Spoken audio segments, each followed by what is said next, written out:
Hey, I'm Emma Garlett and welcome to It Blak.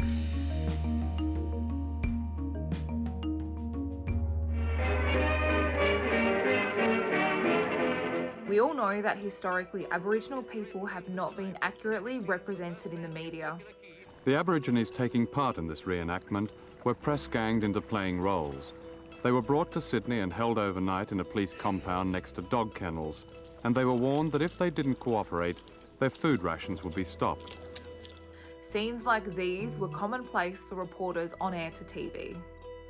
These stories and the way they were told assisted to shape our nation and still do.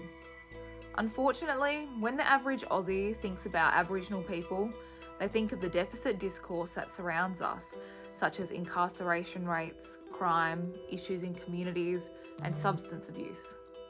And sometimes good news is lessened in replacement for a story which will sell or fit the stereotypes so often chosen for Indigenous people. This was a case in the story of young Katherine teenager, 19-year-old Keegan Payne, after he took home the full prize of the $1 Million Fish, an annual fishing competition in the Northern Territory. You are the winner of the $1 Million Fish. Yes! I'm from Katherine, my name is Keegan Payne and I'm 19. The 67-centimetre barramundi in the Katherine River had a tag worth $1 million attached to it. While Keegan was celebrating his win, it garnered media attention nationally. What should have been a feel-good story turned sour overnight. Reporter Peter Stefanovic from Sky News started his interview with Keegan on the epic catch, but then ambushed the teenager by bringing up a minor past issue he'd faced more than 3 years ago and resolved. Today there is a claim online that you stole a Polaris Ranger and a Polaris Quad that you and your friends stole and damaged from a business a few years back. First of all, is that true? It seems like Stefanovic wanted to cement the negative stereotype around Indigenous people and use Keegan to do so. It was an appalling act of racism.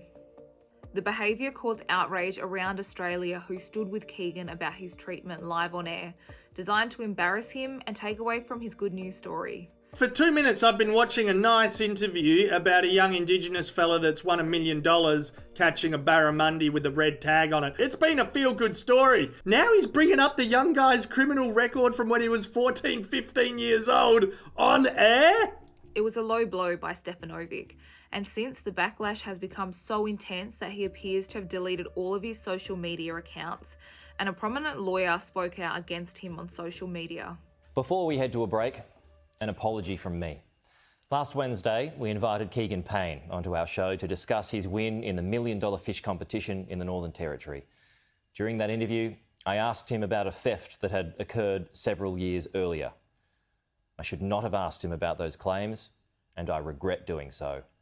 I apologise sincerely to Keegan and his family.